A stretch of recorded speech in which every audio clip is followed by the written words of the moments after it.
ओम नमो अरिहंताणं। ओम नमो सिद्धाणं।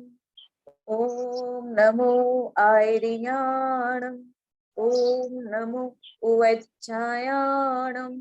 ओम नमो लोये सवसाहुणं। ऐसो पंच नमोकारो सर्व पाप प्रणाशिनो मंगलाणं च सर्वेसे परमं हवे मंगलम। बोले आदिनाथ भगवान की जय। बोले महावीर भगवान की जय। नमोस्तु नमोस्तु नमोस्तु गुरुदेव।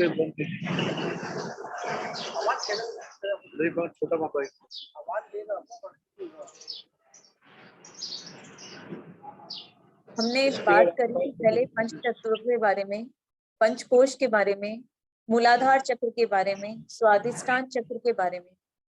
आज हम बात करेंगे तीसरा चक्र जो है मणिपुर चक्र, जो हमारे नाभि स्थान पर स्थित रहता है। इसका कलर है येलो कलर या गोल्डन कलर। जो सूर्य की जो रोशनी होती है, जो सूर्य का प्रकाश होता है, उसका कलर होता है इसके अंदर, मणिपुर चक्र के अंदर। इसका बीजाक्षर होता है रम। इसका बीजाक्षर रम होता है। इसका तत्व होता है सूर्य तत्व। ये सूर्य तत्व के प्रकाशमान होने से संपूर्ण अंधकार दूर हो जाते हैं। उसी तरीके से ये हमारा चक्र भी शरीर की, पेट की 72,000 नाड़ियों से जुड़ा हुआ है। तो ये भी हमारे लिए उसी तरीके का वर्क करता है। और इसकी मुद्रा है अपान मुद्रा। अपान मुद्रा इस तरीके से की जाती है, अंगूठे से ये जो 2 अंगुलियां हैं, इनको इस तरीके से प्रेस करके ये अपान मुद्रा इसके लिए काम में ली जाती है। और इसका नियंत्रित अंग है आंखें, पेट, किडनी और लीवर। ये हमारी 10 पंखुड़ियों को इंडिकेट करता है, जिसके बारे में एक चीज का इंडिकेशन हम देखेंगे। एक एक पंखुड़ी पर एक एक अक्षर होता है। 10 पंखुड़ियों के 10 अक्षर है, क्योंकि हमारे जो अक्षर है, जो 7 चक्रों पे संपूर्ण वर्णमाला और स्वर विद्यमान है। तो इसमें पहली पंखुड़ी पे पहला अक्षर आता है डम, दूसरी पे ढम, तीसरी पे नम, चौथी पे तम, पांचवी पे थम, छठी पे दम, सातवीं पे धम, आठवीं पे नम, नौवें पे पम और 10वें में फम। इस तरीके से इसके ये 10 पंखुड़ियों पे 10 बीजाक्षर होते हैं। और इन 10 बीजाक्षरों से हमें 10 धर्म करने होते हैं। 10 धर्म जो इंसान को अपने व्यवहार और कर्म को ध्यान में रखकर कार्य करना सिखाता है। ये 10 पंखुड़ियों पे हम क्या करते हैं, हमें कैसा व्यवहार करना है, हमें कैसे कर्म करने हैं, ये 10 पंखुड़ियां इस बात को इंडिकेट करती हैं। 10 पंखुड़ियों को हम जैन धर्म से माने तो हम 10 धर्म के साथ हम इसको जोड़ते हैं। हम सबको पता है कि हमारी 10 धर्म कौन से हैं, हमें कौन से 10 धर्म करने हैं। हम हर भाद्र महीने में 10 धर्म का ध्यान लगाते हैं और कहते हैं कि भाद्र महीने के पंचमी से नई सृष्टि का निर्माण हुआ था। और ये एक एक दिन एक एक धर्म को इंडिकेट करते हैं, कर्म और हमारे व्यवहार को बताते हैं कि हमें हमारे कर्म और व्यवहार कैसे करने, और उसके बाद हमें एक करके एक एक स्टेप करके हमें आगे बढ़ना चाहिए। 10 कर्म करने के बाद हमारा हृदय चक्र जो आता है, वो हमारी 12 भावनाओं को इंडिकेट करता है। हम जैसी भावना भाते हैं तो फिर उसी तरीके से हमारे कर्म बंधन भी बंधते हैं। तो सबसे पहले हम बात कर लेते हैं कि इससे कौन कौन से रोग उत्पन्न हो जाते हैं। अगर ये इम्बैलेंस है नाभि चक्र, तो इनसे कौन कौन से रोग हमें शरीर के अंदर आ सकते हैं। हमने मूलाधार चक्र में भी पढ़ा था, इस पे चर्चा की थी कि मूलाधार चक्र इम्बैलेंस होने से हमारे कौन कौन से रोग होते हैं, स्वादिष्ठान चक्र इम्बैलेंस होने से कौन कौन से रोगों की उत्पत्ति होती है। और इसी तरीके से अगर मणिपुर चक्र हमारा इम्बैलेंस है तो हमें कौन कौन से रोग हो सकते हैं। इससे हमें कब्ज हो सकती है, अपेंडिसाइटिस हो सकता है, शिशु जन्म में कठिनाई भी आती है। लीवर, अग्नाशय, पित्ताशय, सोलर चक्र को भी ये मणिपुर कंट्रोल करता है।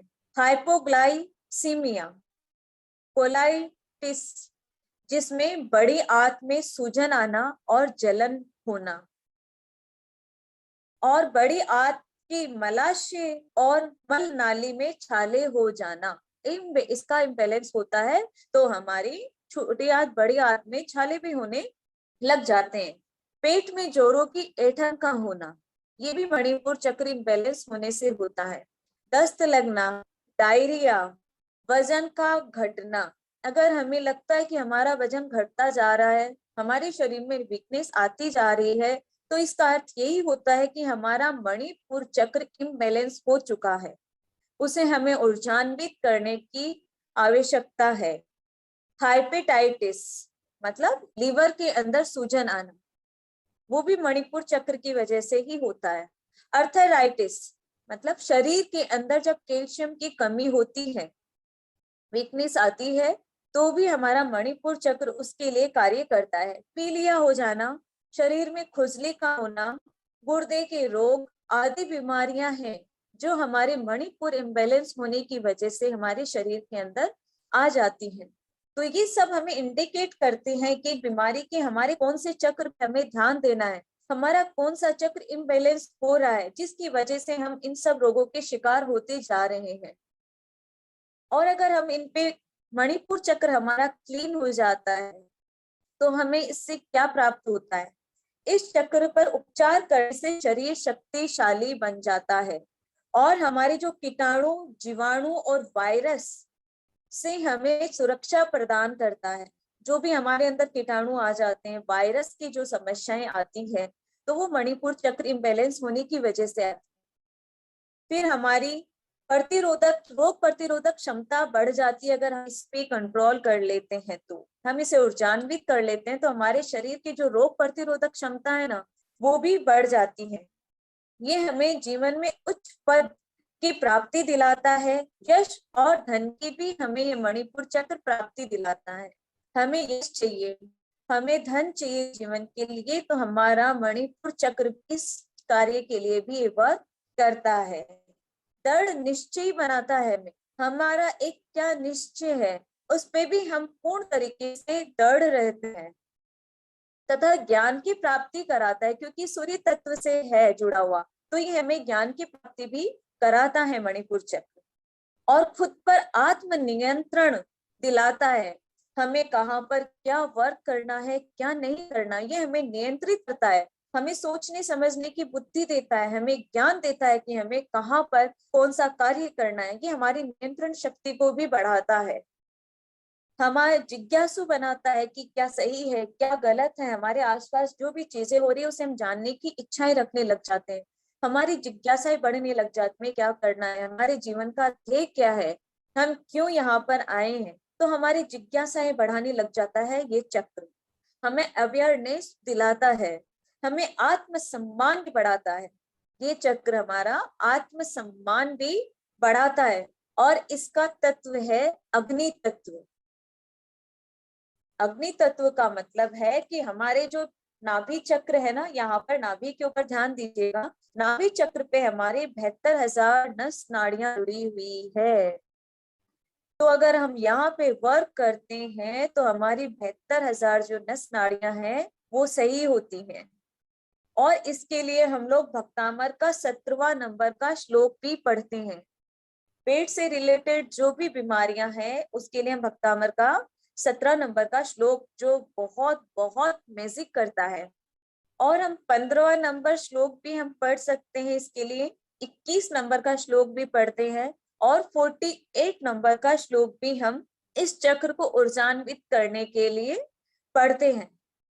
और इस पे हम जाप करते हैं नमो लोए सव्य साहुणम का। बीजाक्षर तो हम रम करते हैं, जाप करेंगे तो नमो लोए सव्य साहुणम का करेंगे। अगर हमें भक्तामर के श्लोकास पढ़ने हैं इसको उच्चान्वित करने के लिए, तो हमें 15 नंबर श्लोक, 17 नंबर श्लोक, 21 नंबर श्लोक और 48 नंबर श्लोक का उच्चारण करना होगा। मणिपुर, जैसा कि नाम से पता चल रहा है कि मणि मतलब जहां पर मणियां हो, और पुर मतलब स्थान, मणियों का स्थान, क्योंकि हमें ये वैभव की प्राप्ति दिलाता है, हमें धन संपदा दिलाता है, यश दिलाता है, इसलिए हम इसे कहते हैं कि मणिपुर, जहां पर मणियों का स्थान है, जहां मणियां विराजमान है। तो ये वही स्थान है, मणिपुर स्थान। तो हम नाभि चक्र पर विजुअलाइजेशन करके अगर हम अपान मुद्रा का लगाते हैं और हम येलो कलर जो सूर्य की रोशनी का कलर है उसे विजुअलाइजेशन करके इस पे ध्यान लगाते हैं, तो हमारा मणिपुर चक्र स्वस्थ होता है, इसकी नेगेटिविटी को हटाता है। जैसे सूर्य के प्रकाश जब होता है, जब सूर्य जब निकलता है और उसके प्रकाश की किरणें जब बढ़ती है तो सभी अंधकार दूर हो जाते हैं।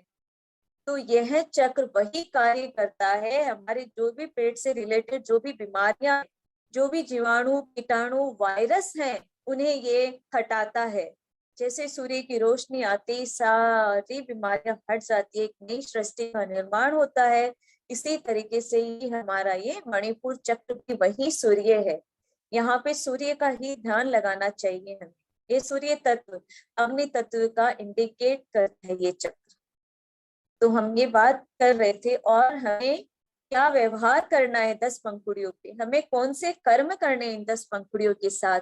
तो हम जानेंगे 10 धर्म के साथ कि हमें इन पे कौन कौन सा वर्क करना चाहिए। तो हमारे सबसे पहले तो 4 कसायों का त्याग होता है 4 पंखुड़ियों पे, मान, माया, लोभ और कसाय। मान, माया, लोभ और कसाई, ये जो 4 कसाई है ना, वो हमारी सबसे बड़ी जड़ है। सबसे पहले हमें इन 4 कसाइयों पे काम करना चाहिए। क्रोध कसाय का अभाव करते हैं, हमें क्रोध का त्याग करना चाहिए। पहले पंखुड़ी पे हमें क्या करना है, क्योंकि क्रोध वह अग्नि है जो हमें जला के नष्ट कर देती है। जब हमें क्रोध आता है तो हम अपने आपे में नहीं रहते। तो सबसे पहला जो पंखुड़ी है हमें यह इंडिकेट करती है कि हमें क्रोध नहीं करना चाहिए।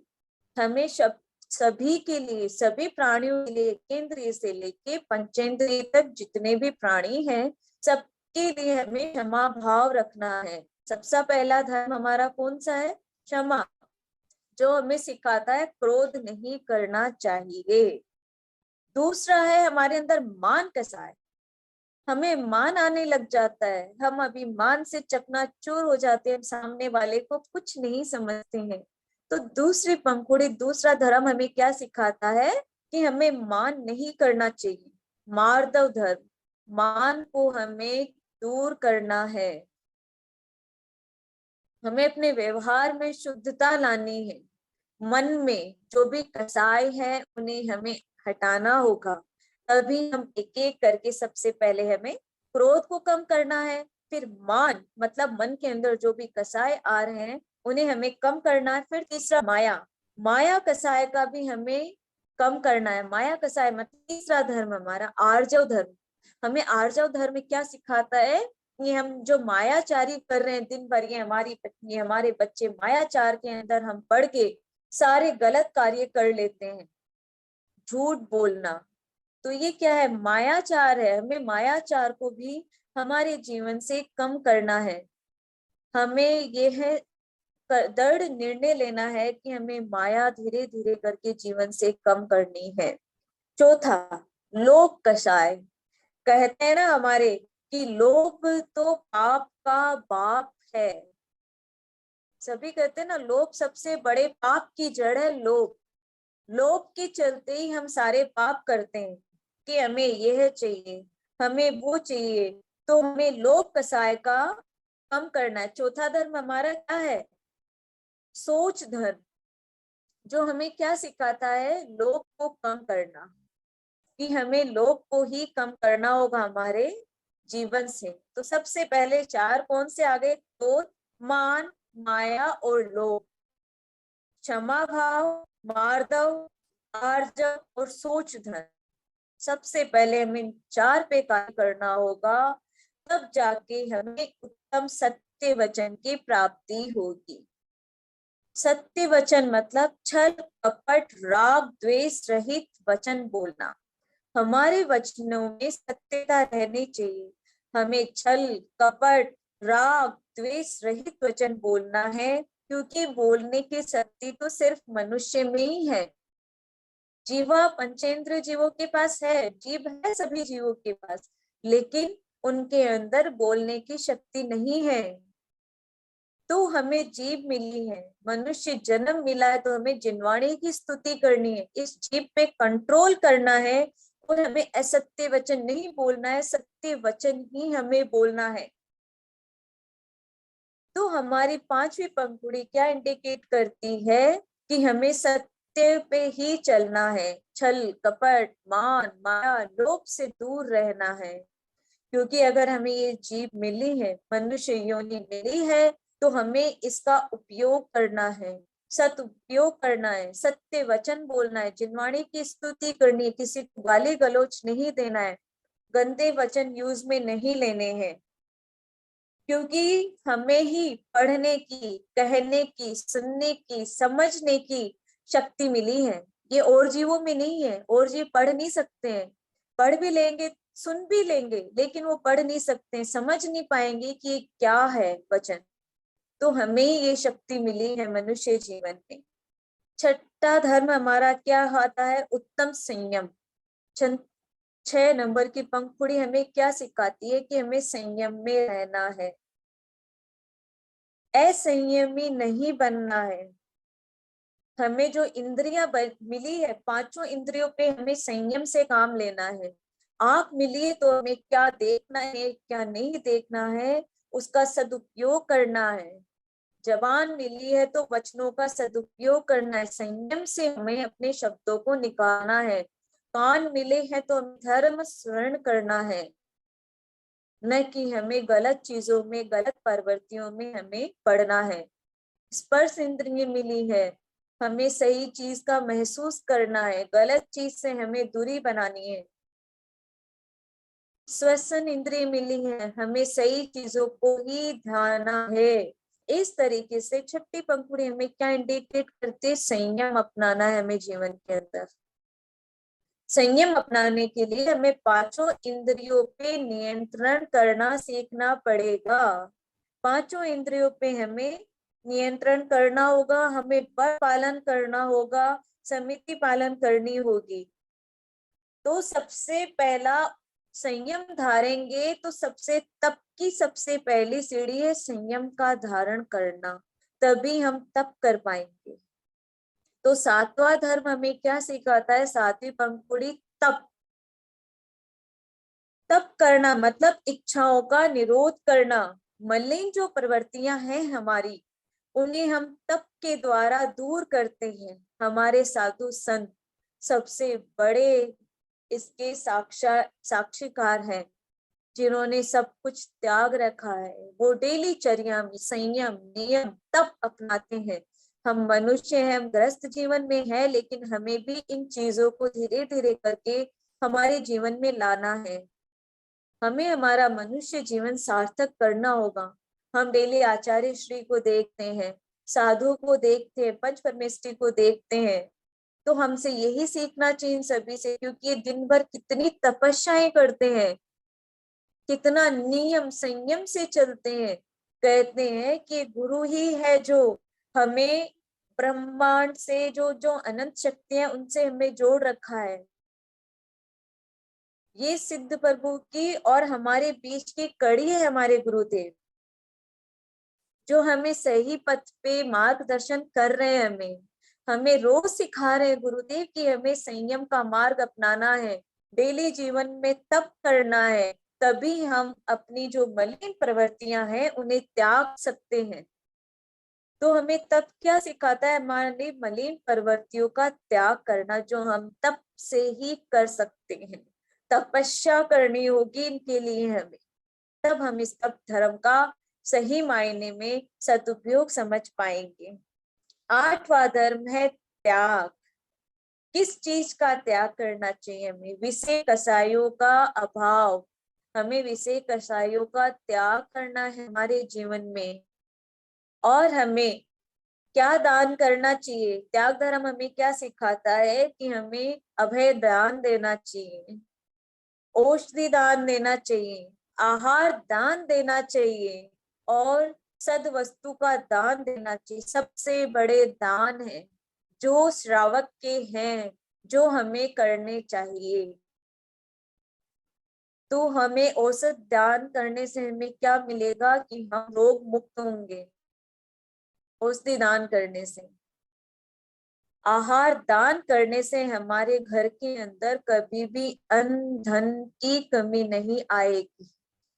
तभी तो हम लाइन लगा के आहार दान देने के लिए खड़े रहते हैं गुरुओं को, क्योंकि वो सबसे उत्तम पुरुष है। तो हमें आहार दान देना है, औषधि दान, अभय दान और सद वस्तु का दान हमें करना चाहिए। तो हमें त्याग करना है, हमारी चीजों को घटाना है धीरे धीरे करके। जितने हम लाइट होते जाएंगे, हल्के होते जाएंगे, उतनी ही हमारी आगे की जर्नी सही होती जाएगी। अगर हम ज्यादा भार लेके जर्नी करने जाते हैं, मान लो ट्रेन में जा रहे हैं और हमारे साथ बहुत सारा सामान है, तो क्या हम आसानी से वो जर्नी कर पाएंगे? कभी नहीं कर पाएंगे। तो हमें हमारे भार को कम करना है, हमें त्याग करने की प्रवृत्ति अपनानी है जीवन के अंदर। हम जितना हल्का हो सके हल्के होके हमें इस जीवन को त्यागना है, त्याग करना है हमें। और नवा धर्म क्या है? अकिंचन धर्म, नवी पंखुड़ी हमें क्या सिखाती है? परिग्रह का अभाव करना है। परिग्रह जो हम परिग्रह में लगे हुए हैं ना, मन, वो इस वस्तु को हम कर लें, इस वस्तु को हम रख लें, हमारे ये चाहिए, हमें वो चाहिए, हमें इतनी ड्रेस चाहिए, हमें वो चाहिए, हम रात दिन परिग्रह में लगे हुए रहते हैं। परिग्रह कम करना है हम। परिग्रह कम करने से ही हम उस सिद्धत्व को पहचान पाएंगे, वहां तक पहुंच पाएंगे। नहीं तो हम इसी परिग्रह के भार के नीचे दब के रह जाएंगे और हमारे आज का जो सच्चा स्वरूप है उसे हम कभी नहीं पहचान पाएंगे अगर हम इन्हीं चीजों के नीचे दबे रह जाएंगे। तो 10वां धर्म ब्रह्मचर्य, उत्तम ब्रह्मचर्य, कुशीलता का अभाव। ब्रह्मचर्य शब्द का अर्थ ही क्या हो गया? ब्रह्म का मतलब हो गया आत्मा और चर्या का मतलब हो गया रहना, अपनी आत्मा में रहना। ब्रह्मचर्य का अर्थ क्या हुआ? अपनी आत्मा में रहना, अपने स्वयं के अंदर रहना। हम स्वयं ही करता है। हमारा धर्म क्या सिखाता है कि हम स्वयं ही करता है। हमारे अंदर अनंत शक्तियों का भंडार है। अगर ब्रह्मचर्य का पालन करने से आपको पूरे ब्रह्मांड का ज्ञान और शक्ति प्राप्त होगी, और ऐसा न करने से आप सिर्फ अपनी इच्छा और कामनाओं के गुलाम होकर रह जाए। ब्रह्मचर्य हमें क्या सिखाता है? अपनी आत्मा में रहना, स्वयं को पहचानना। सभी चीजों को हमें एक एक करके जब हम छोड़ेंगे छोड़ेंगे, एक एक सीढ़ी पे हम चढ़ते जाएंगे, तो सबसे आखिरी सीढ़ी है ब्रह्मचर्य, 10 क्रम, जो हमें अपनी आत्मा में लीन होना सिखा देता है कि ये जो सृष्टि का जो हमारा जो चक्रव्यूह में हम फंसे हुए हैं उन्हें हम तोड़ पाते हैं। इस तरीके से ये 10 पंखुड़ियां हमें 10 धर्म की ओर लेके जाती है। तो हमें एक एक पंखुड़े पे एक एक धर्म का ध्यान लगाना है। सबसे पहले क्रोध का त्याग करना है, मान का त्याग करना है, माया का त्याग करना है और सत्य वचन हमें बोलना है। हमें संयम अपनाना है, उत्तम तप करने हैं, उत्तम त्याग करना है, अकिंचन धर्म को अपनाना है और ब्रह्मचर्य व्रत का हमें पालन करना है। ये 10 पंखुड़ियां हमें इन्हीं बात के लिए इंडिकेट करती है। तो हमें इन चीजों पे एक एक पंखुड़े पे एक एक चीज का ध्यान लगाना है और हमें इन सब चीजों से एक एक करके, क्योंकि हम एक साथ इन चीजों तक नहीं पहुंच पाएंगे, तो हमें एक एक चक्र पे एक एक चीज को ध्यान लगाना है कि कौन से चक्र पे क्या है, हम किन चीजों में उलझे हुए हैं, हमें कौन कौन से रोग है, तो इसका मतलब हम कौन कौन से चक्र के अंदर फंसे हुए हैं और कौन कौन से चक्र हमारे इम्बैलेंस हो रखे हैं।